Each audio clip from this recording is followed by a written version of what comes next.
this was just a perfect place. Water is very calming to me, as is blue sky and trees and grass. And it's a good place to just be reminded that I'm loved.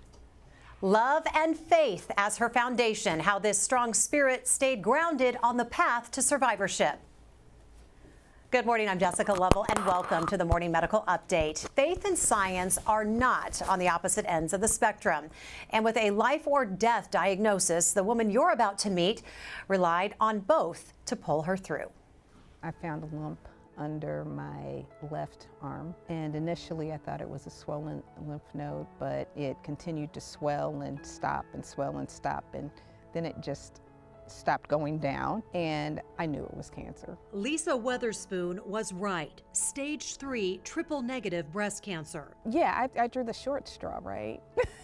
You know, you got to start dealing with the possibility of your own mortality. As a Black woman, her chances of dying from breast cancer were 40% higher than that of a white woman. But with family to live for, Lisa wasn't about to go down without a fight, even with the short straw and odds against her. So that 10 years from now, 20 years from now, when another young woman gets that same diagnosis, the statistics that she reads are better and brighter. Lisa immediately entered into a clinical trial, something her breast oncologist at the University of Kansas Cancer Center, Dr. Lauren Nye, encouraged her to do. Faith and science are not on opposite sides of the table, right? They are not, they can really coexist peacefully. I have a science background, and I am a deeply spiritual person. This woman of faith found a way to incorporate the religious ideals of her Seventh-day Adventist upbringing. I wanted to make good choices in terms of what I was putting in my body. With the power of research and science. They can really coexist peacefully. Being that this is a disease process that affects young African and Latina women, honestly, I thought somebody has to do the work, right? She entered and completed the clinical trial, and this past year underwent a lumpectomy and chemotherapy. And under the care of radiation oncologist Dr. Carolyn Savio, recently finished her last round of radiation therapy. And with the sound of that bell signaling the end of treatment, Lisa is all about getting back to what she loves most, her girls. My oldest wrote an English paper about the experience and her fear of losing her mom, and it was so difficult. I don't think they were able to imagine what life would be like. I mean, we're best friends. All three of us. And in a full circle moment, we met her here at the place where she first came to get grounded and grasp her new diagnosis, only this time with a new view. The only thing we know is that we're going to die. How do you make the most of what you have right now? How do you grow where you're standing? How do you find beauty in today, in this moment? That's your task. And Lisa is here with me in studio this morning. So good to see you. How are you feeling? I'm great. Great I'm and grateful. Great. I know and grateful. How was it like? I know you brought your daughters in with you this morning. Just what's it like to be here with them and just to reflect? You know, as we pulled out this morning, we said a word of prayer and a prayer of gratitude. It's like, Lord, we're coming full circle. For years, I'd imagine going off to do work like this and bring my girls with me. And today, there's an opportunity to make a difference, to share my gifts and my experience. And it feels like we're crossing the line into our new normal.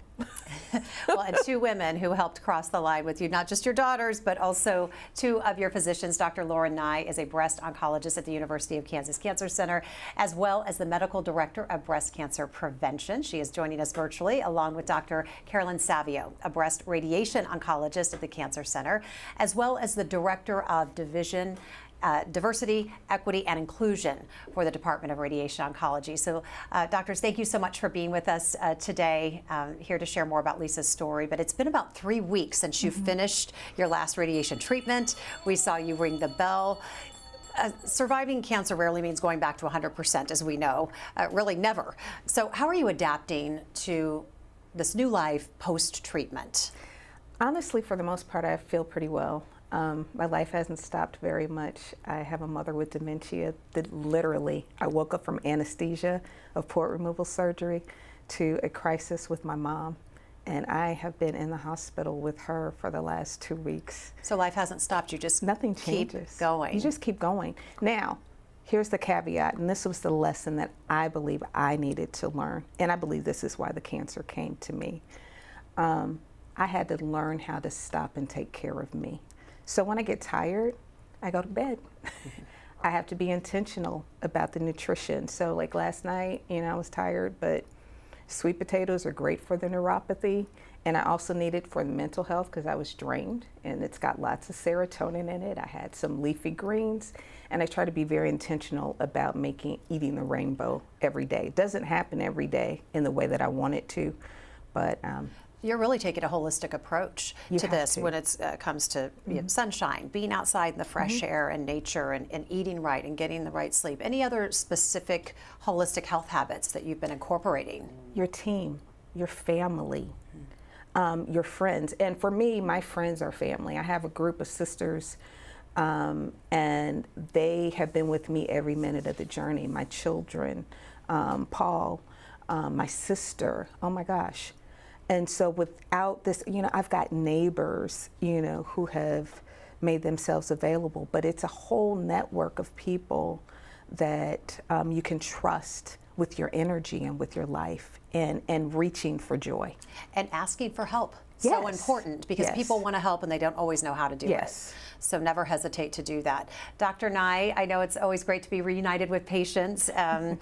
So talk to us about Lisa's diagnosis, stage 3 triple negative breast cancer. What does that mean? So a triple negative breast cancer is a more aggressive form of breast cancer that we see, and it means it does not have any of the estrogen, progesterone, or HER2 receptors on the cancer cell, which allow us to target it with certain therapies. So we end up needing to use chemotherapy and now immunotherapy to target this aggressive type of breast cancer. So aggressive breast cancer means aggressive treatment. Lisa mentioned she had the worst case scenario, drew the short straw. Is that pretty much the case? Yes, we've made great improvements over the last even just 5 years in the treatment of this type of breast cancer through these great clinical trials that we have, but it is still considered one of the most aggressive types of breast cancer that we see. So surgery got the lump out, then there was radiation afterwards. But I want to talk about chemo. Lisa, you told us that you were trying to avoid chemo at all costs. What was the conversation you had with Dr. Nye about trying to avoid that route? I spoke with Dr. Nye and questioned her very pointedly about alternative approaches to, can we do surgery? Can we monitor this? Are we going to be able to track what's happening in my body at a cellular level? And then, if it's determined that we've got to do chemo, we can do it at that point. So I can't say that I was absolutely opposed to chemo, but it was my very last resort. So Dr. Nye, how do you balance that? A patient, they have wants, but there's also best medical advice that you share with them. How do you find that balance and have those conversations? I think most individuals who get diagnosed with cancer do their due diligence and they look into alternatives, but the end goal on both sides is that they want to cure their cancer and they want it to go away and never come back. And we can talk through all of the options, and a patient is absolutely a full member of the decision-making team. But Lisa's goal was to get through this cancer and come out with the least toxicity on the other side and survive. And that was also my goal. So we were able to find the best therapy for her. Unfortunately, it did need to involve chemotherapy and immunotherapy. And unfortunately, she did endure toxicity with such bravery and trust. But at the end of the day, we were on the same page on our end goal. Mm-hmm. So Lisa, you recorded some videos during your chemo sessions. Let's watch one of those. Hey everybody, I'm doing my first chemo session. We're actually getting chemo now. I came up with a helpful mantra, which is the chemo is killing the cells, and God and nutrition and my body are rebuilding the healthy ones. So I finally found a good place. So that's just one of several videos. Why was it so important for you to hit the record button and document this journey? Well, there's a lot of people in my life that I needed to communicate with, but I didn't want to communicate with everyone directly. Telling that story again and again and again has a toll. And so I recorded it so those in my community who wanted to know how I was doing could get the message easily. And it allowed me to control the message. And I think that's important because other people can bring their negative energy to you, and that's not helpful. So I wanted to set the tone for the conversations that were being had about my experience. So we know chemo often leads to hair loss. That's what we hear, and it's a struggle. You were wearing a cold cap. I got to ask what was on your head. Tell us about that experience. This was trying to help you prevent as much hair loss as possible, but eventually did lose your beautiful hair. I did. I totally dig your short hair. I hope this is a look you're loving because you look gorgeous. But what was this like? How did you emotionally let go of the hair?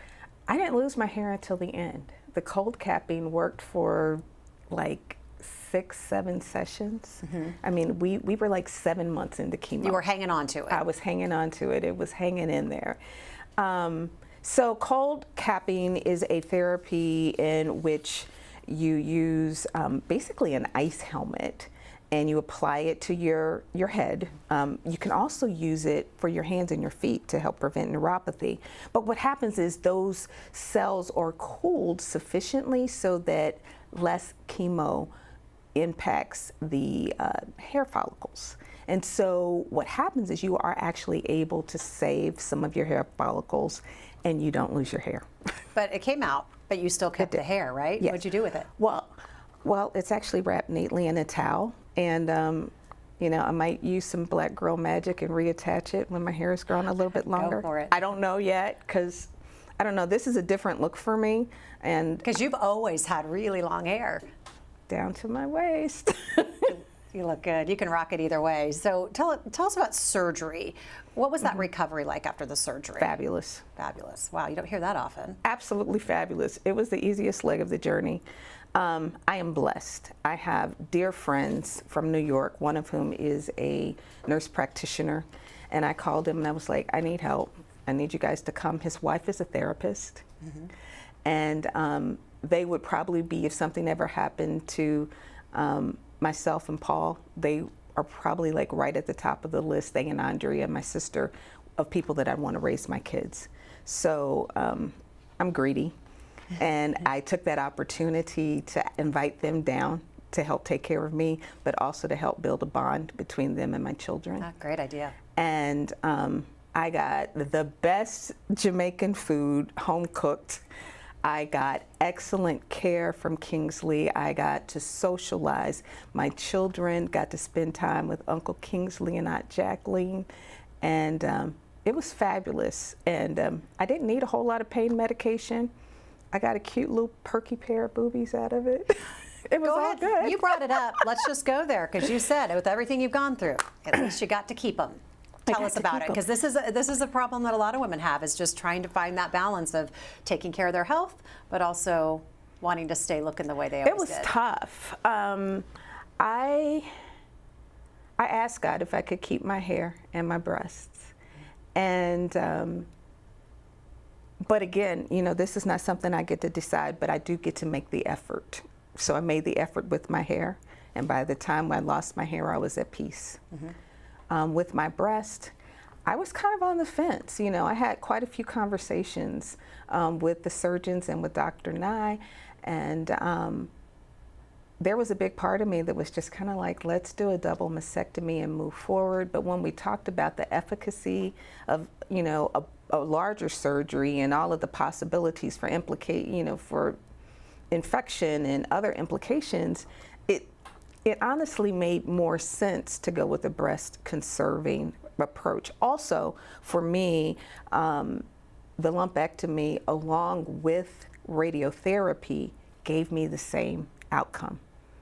So in the midst of all of this terrible thing, you know, I had a rainbow that kind of gave me something that was important. Hair grows back, you know, your boobs, not so much. Not so much. They don't grow back, yeah, they grow in other places. That's right. So I want to talk about your radiation sessions and what it was like working with Dr. Savio. First, how many radiation? 6 weeks. 6 weeks. What was it like working with Dr. Savio? Because she really digs you and has gotten quite a kick out of having you as a patient.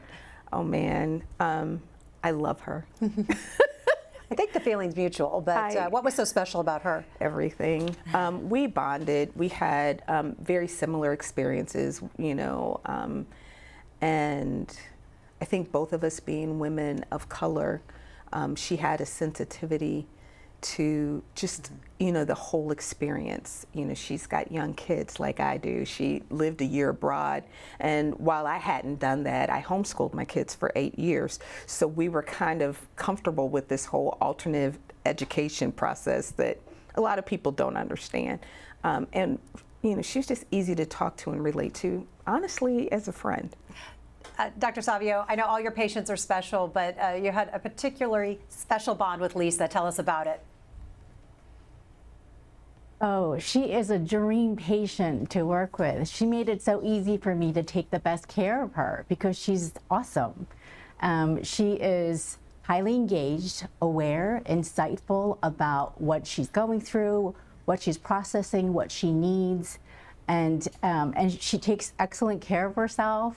And we just clicked a lot on a personal level beyond cancer and medicine. So it was super fun to be able to spend time with her. And she's one of those patients where you wish you could have coffee dates with her and catch up on life. And yes, we talk about radiation treatment, side effects, and what we can do to lessen them.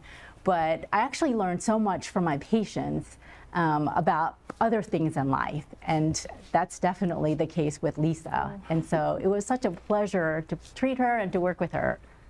What kind of radiation did Lisa receive? So she received what we call adjuvant radiation, where after a lumpectomy, her breast that was affected, as well as the regional lymph nodes, are targeted by the radiation treatment. And so we are selectively killing any microscopic cancer cells that are left over despite the surgery and chemotherapy. And that provides us with a 2/3 reduction in her having a recurrence, and it also extends her survival. So that's the treatment that she received. Dr. Savio, you are the Director of Diversity, Equity, and Inclusion for the Department of Radiation Oncology. We mentioned the racial health disparities earlier in the program. It is a multifaceted problem, as we know, but what can we do to improve the statistics and improve outcomes for people of color? Wow, that's a big question, and we can spend a lot of time talking about that. But I think if we boil it down to the basics, and if we can think about what we can do, I like to think of it as a three-pronged approach. First, as an individual, we have to look at ourselves in the mirror and realize we all come with biases. We are so limited by the narrow life that we have led so far and the things that only we've been exposed to. So we have to be aware of our own biases and do the work to realize what your perspective is, how that would limit you in interacting with people of all different backgrounds, and daily figure out ways to minimize your own biases, right, as individuals. Two, as a physician, I make a huge effort to listen and listen intensely and ask a lot of questions to treat the patient as a whole, understand where they're coming from, why they have certain beliefs or expectations that may have been shaped by experiences that people around them may have had that might not be at all related to their particular cancer, but as it's human nature to lump everything all together. And so as physicians, we need to listen, meet them where they are at, and and take care of them as a whole, understand what's important to them beyond their cancer treatment outcome, and meet them there, right? And do our best to take care of them in that way. And then third, as a patient, I always encourage my patients to advocate for yourself, right? So sometimes it can feel foreign to ask questions or to raise a flag, and you may feel bad, or you may feel like, whatever. But that's how we know to take the best care of you, by communicating with us. If you need clarification, if you have concerns, please tell us so that we can address them and work as a team. It really is a partnership. Dr. Nye, we know that clinical trials need better representation. So what was the main question trying to be answered in that clinical trial that Lisa was in? So Lisa enrolled in a clinical trial that was for the neoadjuvant, the before surgery part of her chemotherapy.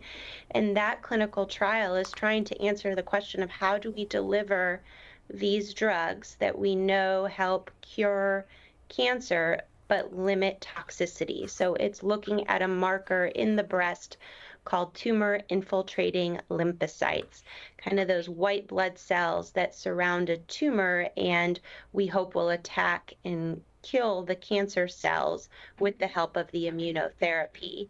And so Lisa's enrollment in that clinical trial helps move forward with figuring out the best chemotherapy that's more individualized based on what that tumor looks like under the microscope. The other key factor to her participation is triple negative breast cancer is much higher in Black and African American women compared to Caucasian white women. And so by participating in a clinical trial, we're making that trial more representative of the population we're treating. So her participation was crucial to the future of medicine. Lisa, what do you think can be done to improve these racial disparities in healthcare to help encourage women of all backgrounds to enter trials? I think that's a three-pronged approach. I would echo everything that Dr. Sabio said, as well as what Dr. Nye said. One, I think as people understand that their participation is how you get representation, right? It's like voting. It's how you vote. It's how you make your voice heard, and it's how you make a difference, not only in your circumstance, but for someone else down the line. I have participated in medical research studies, actually, even before I was ill. I have participated in studies at Loma Linda University because they wanted to track. I'm like, you don't have a lot of information about African Americans, so we don't know how different disease processes and medical treatments impact us in the same way. I do think it's important that we have more representation of people from all backgrounds, all social-economic statuses, participating in the medical field, because that makes the relationships more open, I think. I think the parts that both Dr. Sabio and Dr. Nye mentioned about communicating with their patients is key. Being a good listener is critical, and hearing and understanding until you kind of get to that point where you know where you can open the door. And then on the part of the patient, I think the patient has to take personal responsibility for their health as well, and not only maintain their emotional and mental health, but do their part and do their research to understand what's happening. And then I think there's a place for people like me. You know, I know enough about the science to be able to communicate with people in the community. I've been a patient, and when people like me can go forward and talk to people, then that creates an opportunity to bridge a gap between two communities. Well, be sure to ask your questions. You can use the chat on YouTube or Facebook. You can tweet us or email the Medical News Network. Information is right there on your screen. Let's get a quick check on our COVID count from Dr. Dana Hawkinson. Yeah, hi. Good morning. Happy Monday. Happy Monday. Yeah, I think that was a great topic we were just talking about. You know, it's easy for people to say, oh, just go to your doctor or go here and get. I think we have to understand it's about accessibility and affordability, and I think we should. We'd be remiss if we didn't, commemorate the 14th anniversary of the Affordable Care Act, which has allowed so many people, so many communities to access health care. Just in 2024, I think enrollment was like 21 million people. So it is vital, and certainly we need more enrollment and more people to have access to health care. So I think that is a very good topic, and I'm glad that we could talk and endorse accessibility and affordability for everybody for healthcare, because when everybody's doing well, the whole community does well. So yeah, I think we should understand that. Very well said. As far as COVID, I think we are doing better. Again, remember, there are still our groups of people who are significantly affected by this disease, and for most people, the pandemic is over, but we have to be sensitive to other people who, could suffer severe illness. Right now, we have 11 patients in the hospital, so the numbers are trending down. That is very good news. Hopefully they will continue to trend down, even get to those single digits, and we are hoping for a 0 admissions with COVID as well. We'll see if that happens in the next few weeks or over the summer, maybe when the circulation of the virus is probably decreased a little bit more. Let's talk measles this morning. If someone is vaccinated, it's not a huge threat, but there are several outbreaks around the country, mostly linked to international travel. The measles situation is worse overseas, so the CDC has issued a travel advisory for 49 countries, urging people to make sure that they are vaccinated before traveling there. So, Hawk, if someone is not sure whether or not they are vaccinated, how can they tell? And if they do need the MMR vaccine, what should they expect in the case of any side effects? Yeah, well, most people probably have been vaccinated because we have had community mandates for vaccination before public school. So that is one good thing. You certainly should or could try to run down your vaccination records if you're able to get those. If you were born before 1957, you are considered immune. Again, before 1957, that was when most everybody was being infected naturally. So I think those are the two main ways if you can run down your vaccination records. But again, most of the time, if you've attended public school in the United States, because of public school mandates for those childhood preventable diseases, you probably have been vaccinated to them. And yeah, we are seeing a lot of measles, especially even in the United States, we are seeing a lot of measles. I think as of Thursday, there were 64 cases of measles in the United States this year alone. We should mention that in 2023, there were only 58 cases. So we know there have been pockets that have gotten more news than others. It is a significant disease. It isn't just a benign disease of childhood. 1 in 5 of those children can get pneumonia, can go to the hospital. There's also the effects of encephalitis and brain damage and loss of hearing as well that can occur. It is so easy to protect against this disease with the vaccine that is very safe, has been used for decades, and provides really good protection not only for measles but also mumps and rubella, which are 2 other diseases as well. And we should also mention that measles doesn't just have the acute effect of the acute illness, but when you do get it, there are pieces and aspects of your immune system that are literally wiped out for 2 or 3 years, so you have to build your immunity back up. So it can be a very dangerous disease in the acute illness period and then even later on. Well, we do know that in 2022 and 2023, I think there were like 250,000 young children who were not vaccinated, and so they are at greatest risk. If you have been vaccinated, you are protected from the disease. If your children have been vaccinated, they are protected from the disease. Best thing to do is try to run down your vaccination records, and if your children haven't been vaccinated yet, please take them to get vaccinated. All right, Hawk, thanks so much. Let's get to some questions and comments from our viewers this morning. First off, Paul says, what a way to start the week. Your positivity is absolutely contagious. You are actively inspiring everyone watching. You are so brave. You are so smart. Go, Lisa. Georgianne says, what an incredible lady, perfect guest. Wish her well. So you are having the impact that you had prayed about this morning before you came on. So we appreciate you so much. Question is it true the BRCA gene is getting more common, Dr. Nye? I don't know that I can say that it's getting more common, but we are getting much better at detecting it by testing everybody, or almost everybody that comes in with a diagnosis of breast cancer. So the most updated recommendations have moved to testing anyone diagnosed with breast cancer under the age of 65 or those with a family history. We know that the BRCA gene is more prominent in individuals with a triple negative breast cancer, but we still don't always find it. Lisa, yeah, we know you have two beautiful daughters that are your best friends as well. You brought them here this morning, and here they are. What are you telling them about this experience? We're going to get through it, and you're going to survive. You're resilient. You're strong. Eat well. Pay attention to your body. I'm encouraging them, even though I was BRCA negative, I have talked to them about, starting mammograms early into their 20s. And being very vigilant. They still have a history of breast cancer within their family, so I want them to be vigilant. All right, let's get our takeaways today. Dr. Nye, I'll start with you. What do you want people to know? I want people to take the spirit of Lisa, of listening to your body, advocating for yourself, asking questions, because I think that is what made our relationship in treating her cancer so powerful, was that we could have open conversations and honest conversations to meet her goals as well as my goals as her oncologist. And that was really powerful. Dr. Savia, what's the takeaway today?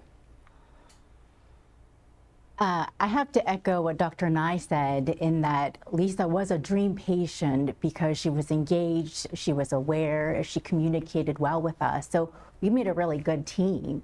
So I think what she said was really insightful, in that patients also play a huge role in their outcome. And I think if we work together, that really helps us out quite a bit. And we all have the same goals. And so everything Lisa did and shared with us is basically what we would love to have in every patient.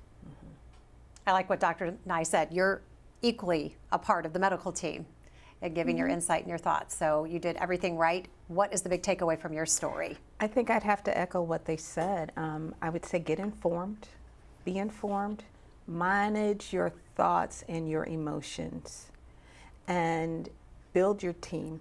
And by that I mean the people that are going to support and encourage you, and curate that very carefully. But I think probably one of the most important things really is to partner.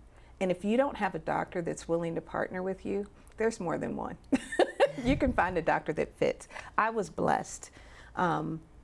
Dr. Nye was wonderful from the beginning. I felt respected, I felt heard, and I tried to make the holistic practices that I was using work compatibly with what she was doing. I didn't want to fight what she was doing. We had to work together, as well as with Dr. Savoy. I wanted us to be partners, and we were. And I think in many situations, if you've got the right doctor, you really can create that partnership. And that partnership is what's going to save your life. Such a pleasure to meet you. So good to you. have you with us today. Thank you to all of our guests. Thanks to our viewers for being with us today. We'll see you back here tomorrow at 8:30. Coming up tomorrow on the Morning Medical Update. Magic mushrooms, LSD, ketamine, and more. Psychedelic drugs could revolutionize psychiatry when they're in the right hands. I'm Jessica Lovell on the next Morning Medical Update, shaking off the party drug stereotype, how psychedelics can change brains for the better. Tuesday at 8.